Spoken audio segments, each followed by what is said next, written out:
Assalamualaikum warahmatullahi wabarakatuh. Di kelompok 4 akan mempresentasikan mengenai persamaan garis linear, garis lurus. Kalau kami ada Ifah, di Aprilia, Sofan Aulia, dan Suharno. Slide selanjutnya.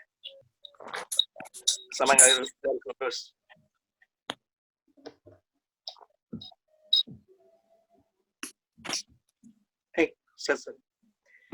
Ya, kompetensi dasar. Pertama kami akan menjelaskan mengenai kompetensi dasar persamaan garis lurus dan indikator pencapaiannya. Kompetensi dasarnya menganalisis fungsi linear atau sebagai persamaan garis lurus dan menginterpretasikannya grafiknya yang dihubungkan dengan masa kontekstual. Indikator pencapaiannya ada 5, yaitu mengetahui pengertian PGL dan apa ciri-cirinya. Nomor 2, mengetahui cara membuat grafik PGL. Yang ketiga, mengetahui bentuk umum PGL. Yang keempatnya, mengetahui cara menentukan gradien. Dan yang kelima, mengetahui cara membuat persamaan garis lurus. Ya, slide selanjutnya. Kalian pernah nggak sih bertanya, apa manfaat belajar? Ya, persamaan garis lurus. Manfaat belajar persamaan garis lurus itu berguna untuk programmer. Dan programmer kita dapat membuat program bernama Turbo Pascal. Turbo Pascal ini berguna untuk mesin nomor antrian. Tapi bukan cuma itu aja, tapi berguna untuk game maker. Ya, slide selanjutnya. Ya, di slide ini akan menjelaskan pengertian dari persamaan garis lurus. Persamaan garis lurus itu adalah persamaan linear yang dibentuk dari minimal 2 titik yang berbeda dan jika digambarkan pada bidang kartesius akan membentuk sebuah garis lurus. Nih, apa persamaan Y sama dengan X pangkat 2 min 2 X, Y elemen atau anggota dari R merupakan garis lurus?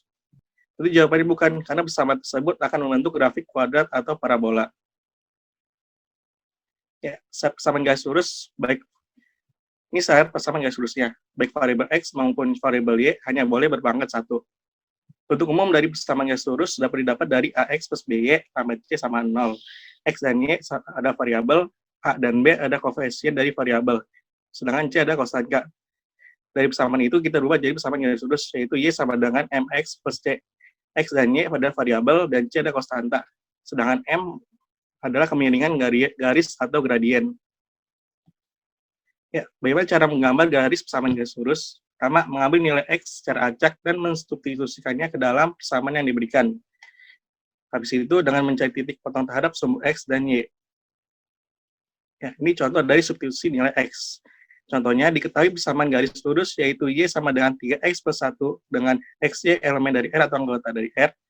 Langkah pertamanya, tentukan nilai X secara acak. Misal X min 2, min 1, 0, 1, dan 2. Dan selanjutnya, kita substitusikan nilai X ke dalam persamaan 3X plus 1. Di mana X sama dengan min 2, kita masukkan ke dalam persamaan 3X plus 1, jadi 3 kali min 2 tambah 1 sampai min 5. Dan seterusnya sampai X sama dengan 3. Dapat dilihat dengan tabel di bawah, di mana X sama dengan min 2 disubstitusikan ke dalam persamaan nilai dalam persamaan, di mana Y sama dengan 3X plus 1 sama dengan min 5, dan seterusnya sampai X 2. Dapat masuk persamaan menjadi 7.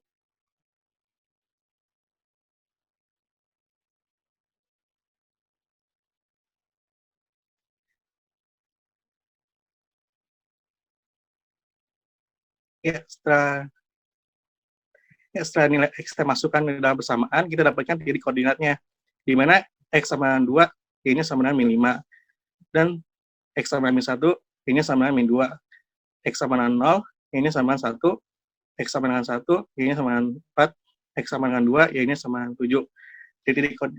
Dari hasil itu kita dapat titik koordinatnya, yaitu titik min 2, min 5, titik terus seperti gambar berangkat nomor 3. Dengan Y sama dengan 3X plus 1. Ya udah, slide selanjutnya. Slide ini akan dijelaskan oleh Arno. Oke, selanjutnya titik potong sumbu. Contoh, diketahui persamaan garis lurus yaitu Y sama dengan 3X ditambah 3, di mana X dan Y elemen real. Oke. Langkah pertama, kita misalkan X sama dengan 0, maka Y-nya sama dengan kita substitusi dari persamaan Y sama dengan 3X plus 3, yaitu X-nya sama dengan 0. Maka 3 kali 0 sama dengan 0, plus 3, maka Y sama dengan 3. Nah, kita dapat titik potong sumbu Y yaitu sama dengan 0,3. Nah, langkah kedua, tadi kita misalkan X sama dengan 0, sekarang Y sama dengan 0, maka 0 sama dengan 3X tambah 3. Keduanya kita kalikan min 3, maka menjadi kita jumlahkan min 3, maka sama dengan 3X. Kemudian maka X sama dengan min 1. Ya, jadi titik potong sumbu X sama dengan min 1,0. Oke.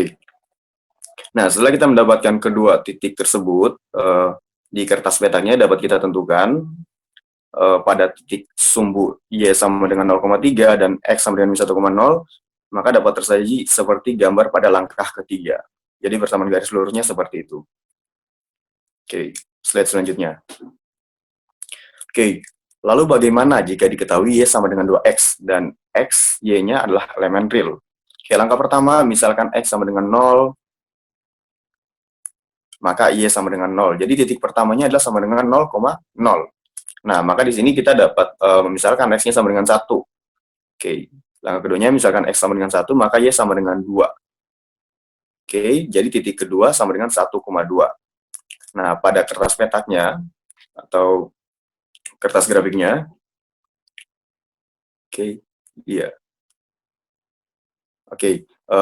pada kertas grafiknya dapat kita gambar dengan titik tersebut, yaitu 0,0 dan 1,2. Kita hubungkan kedua garis, maka menjadi sebuah persamaan garis lurus.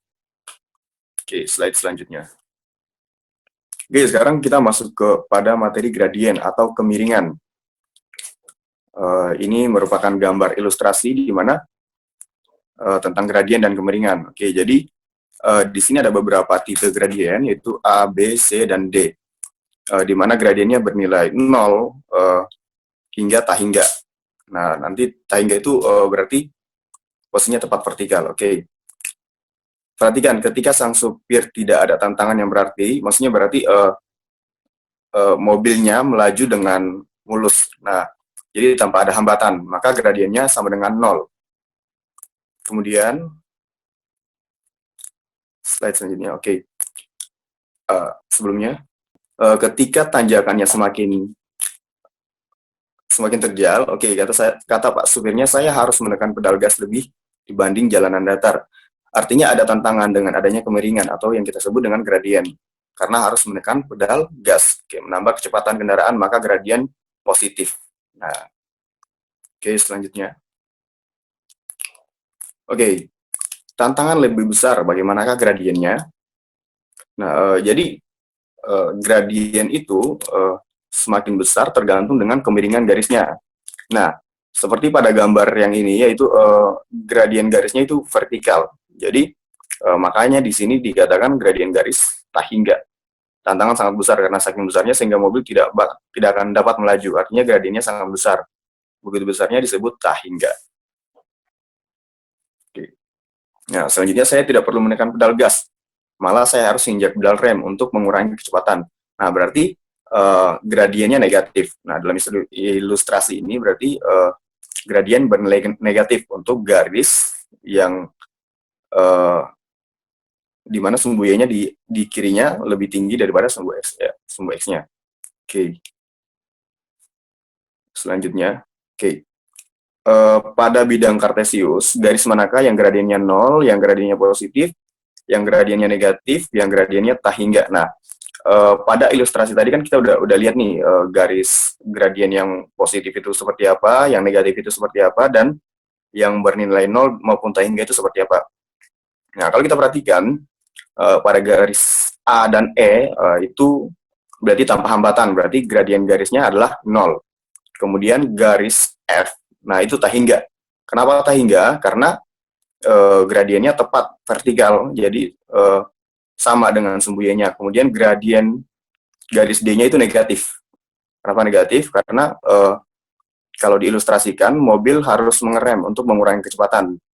Nah, sedangkan gradien garis B dan C itu positif, karena dalam ilustrasi mobil harus menanjak.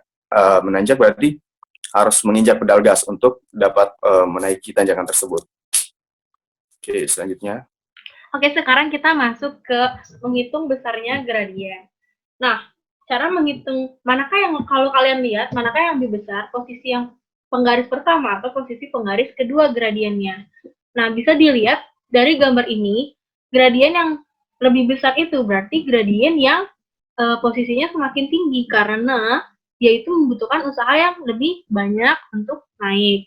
Kalau seperti yang ilustrasi sebelumnya. Nah, ternyata cara mencari gradien itu bisa dicari dengan cara mencari jarak vertikal, atau jarak vertikal itu berarti sumbu Y-nya dibagi jarak horizontal, yaitu berarti sumbu X-nya. Nah, sekarang ini salah satu contoh menghitung gradien. Misalnya diketahui titik A itu besarnya 4,-1 dan titik B itu 10,2.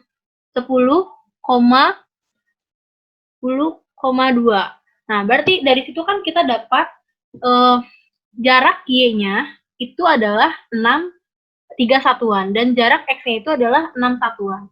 Maka cara mencari gradiennya itu bisa langsung 6 dibagi 3. Atau kalau kalian mau pakai cara pengurangan, itu berarti boleh A dikurang B atau B dikurang A, itu sama aja.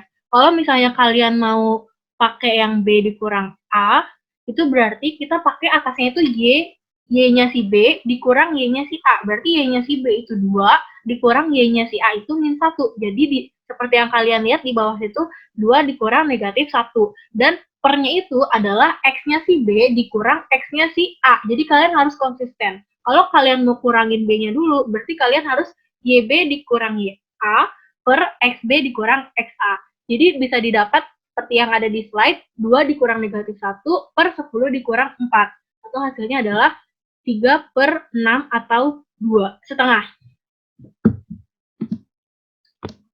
Nah, ini salah satunya contohnya lagi, misalnya titik A dengan titik B. Titik A itu kan di sini, titik A itu di sini, titik B itu di sini, berarti jarak sumbu Y-nya itu adalah 2 satuan, dan jarak sumbu B-nya itu dari A ke B itu 4 satuan, berarti gradiennya itu 2/4 atau setengah.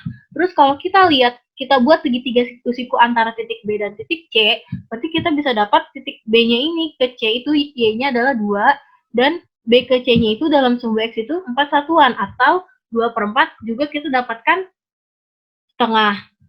Nah, tapi kenapa di sini ada -1/2? Karena kita lihat dari A ke B, kita kan menyebutnya dari A ke B, berarti itu 2 satuan ke bawah. Kalau 2 satuan ke bawah, ya kan, dari A ke B itu kita jalan 2 satuan ke bawah, itu artinya negatif 2-nya. Dan 4 satuan ke kanan, berarti positif. Dari B ke C juga sama, 2 satuan ke bawah, 4 satuan ke kanan. Dari A ke C itu juga sama, 4 satuan ke bawah dan 8 satuan ke kanan. Makanya kita dapatkan hasilnya negatif. Atau kita ambil kesimpulan bahwa setiap titik yang ada dalam satu garis memiliki gradien yang sama. Jadi antara garis AB atau garis AC atau garis ABCD atau garis AD itu memiliki gradien yang sama. Dan kita juga dapat kesimpulan jika suatu garis itu serong ke kiri atau condong ke sumbu X negatif, itu maka kita dapatkan gradiennya juga negatif. Selanjutnya, garis-garis yang sejajar. Nah, kalau garis-garis yang sejajar ini gradiennya gimana? Coba kita ambil garis yang A dan garis yang B, atau garis hitam dan garis merah. Kita ambil titik yang pasti. Titik yang pasti itu contohnya di A itu ada titik ini, ada titik yang -4,2 dan -3,4. Nah, -4,2. Nah, ini ketika kita ambil segitiga siku-siku di A dan segitiga siku-siku di B, lalu kita hitung delta Y per delta X-nya, maka ini akan didapatkan gradien yang sama. Baik itu untuk garis yang A, garis yang B, garis yang C, ataupun garis yang D. Jadi kesimpulannya adalah setiap garis yang sejajar memiliki gradien yang sama besar. Selanjutnya, garis-garis yang saling tegak lurus. Nah, misalnya kita punya garis di sini, garis K dan garis L. Garis K dan L ini adalah dua garis yang saling tegak lurus. Nah, di sini kalau kita hitung garis K itu kan misalnya kita ambil titik mudahnya itu 8,7 dan 5,1 dan kita bikin segitiga siku-siku di sini, maka kita dapat itu 1, 2, 3, 4, 5, 6 satuan ke bawah, 6 satuan ke bawah dan 3 satuan ke kiri, berarti min 6 dibagi min 3. Berarti gradien garis K itu adalah 2. Nah, kita lihat yang L itu ternyata kalau kita ambil dua titik yang sudah pasti, itu juga kita dapat kebalikannya. Kalau tadi garis K itu 2, ternyata garis L itu menghasilkan gradien kebalikannya. Dan juga menjadi negatif. Kalau yang tadinya positif, berarti di garis yang tegak lurusnya menjadi negatif. Jadi kesimpulannya, gradien garis yang saling tegak lurus adalah negatif 1 per gradien garis yang satunya lagi. Seperti yang contoh kan, kalau K-nya 2, berarti L-nya itu negatif min setengah. Kalian balik dan dikasih min. Selanjutnya, tentukan gradien bila diketahui persamaan AX plus BY sama dengan C. Nah, kita kan udah mengetahui nih bahwa persamaan umumnya itu suatu garis ada dua. Ada yang Y sama dengan MX plus C, ada yang Y sama dengan AX plus BY sama dengan C. Nah, terus dari AX plus BY sama dengan C itu, gimana caranya kita bisa dapetin MX? Apa sih itu M di dalam persamaan Y sama dengan MX plus C? Nah, caranya, kita kan mau dapetin Y sama dengan, berarti kita bikin si BY-nya itu sendiri. Berarti kedua ruas di AX plus BY sama dengan C, itu kita kurangkan dengan AX. Di kiri kita kurangkan AX, di kanan juga kita kurangkan AX. Maka kita punya BY sama dengan min AX plus C. Selanjutnya, karena kita mau menghilangkan B-nya, biar tinggal Y doang, berarti B-nya itu kita bagi B. Berarti kalau kiri dibagi B, kanan juga harus dibagi B. Kedua ruas kita kali 1 per B, maka kita dapatkan Y sama dengan min A per BX ditambah C per B. Nah, ini sudah sama dengan bentuk Y sama dengan MX plus C.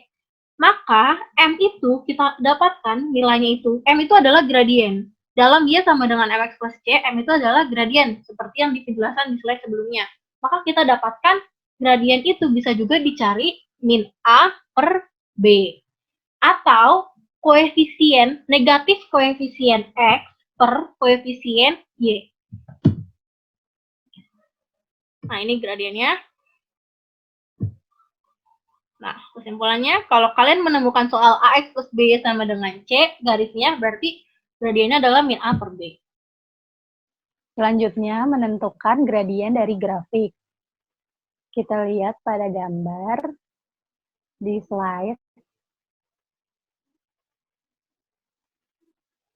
Jika diketahui di gambar itu ada sebuah garis yang melalui titik 0,0 dan titik X, Y, maka dapat disimpulkan gradiennya yaitu M sama dengan Y per X. Selanjutnya, menentukan gradien yang melalui dua titik X1, Y1 dan X2, Y2. Bisa kita lihat pada gambar, ada sebuah garis yang melalui dua titik, yaitu titik X1, Y1 dan X2, Y2, maka dapat disimpulkan bahwa gradiennya yaitu delta Y dibagi delta X, di mana delta Y itu Y2 min Y1 dan delta X itu X2 min X1. Selanjutnya menentukan persamaan garis melalui dua titik, yaitu X1, Y1 dan X2, Y2. Yang slide sebelumnya kan tentang menentukan gradiennya, dan sekarang menentukan persamaan garisnya. Yaitu bisa dilihat dari gambar, jika diketahui dua titik, ada garis melalui dua titik, maka rumusnya dapat disimpulkan Y min Y1 per Y2 min Y1 sama dengan X min X1 per X2 min X1. Selanjutnya, dari paparan yang sudah kami paparkan, disimpulkan bahwa persamaan garis lurus adalah persamaan matematika yang jika digambarkan dalam bidang koordinat kartesius akan membentuk sebuah garis lurus. Dan gradien adalah tingkat kemiringan garis. Gradien bisa dilambangkan dengan M. Lalu, berbagai bentuk persamaan garis antara lain yaitu yang pertama Y sama dengan MX, yang kedua Y sama dengan MX plus C, itu rumus umumnya, yaitu eksplisitnya, dan yang ketiga AX plus BY plus C sama dengan 0, yaitu bentuk implisitnya. Dan selanjutnya, gradien garis yang melalui dua titik dapat ditentukan dengan rumus M sama dengan Y2 min Y1 per X2 min X1. Selanjutnya, gradien garis yang sejajar dengan sumbu X adalah 0. Garis yang sejajar dengan sumbu Y tidak mempunyai gradien. Garis yang saling sejajar memiliki gradien yang sama. Dan hasil kali gradien garis yang saling tegak lurus adalah min 1. Jadi dapat disimpulkan bahwa jika gradien garis saling tegak lurus, maka disimpulkan rumusnya yaitu M1 dikali M2 sama dengan min 1. Jika gradien saling sejajar, yaitu M1 sama dengan M2. Lalu selanjutnya, rumus untuk menentukan persamaan garis dari gradien dan titik koordinat, yaitu Y min Y1 sama dengan M dikali X min X1. Dan yang terakhir, rumus untuk menentukan persamaan garis dari dua titik koordinat, yaitu Y min Y1 per Y2 min Y1 sama dengan X min X1 per X2 min X1. Selanjutnya, saya kembalikan kepada MC. Makasih Kak Hasan Afifah. Itu semua adalah paparan yang minta ditunjukkan oleh kelompok kami. Jika ada yang salah, mohon maafkan. Wassalamualaikum warahmatullahi wabarakatuh. Waalaikumsalam warahmatullahi wabarakatuh. Terima kasih.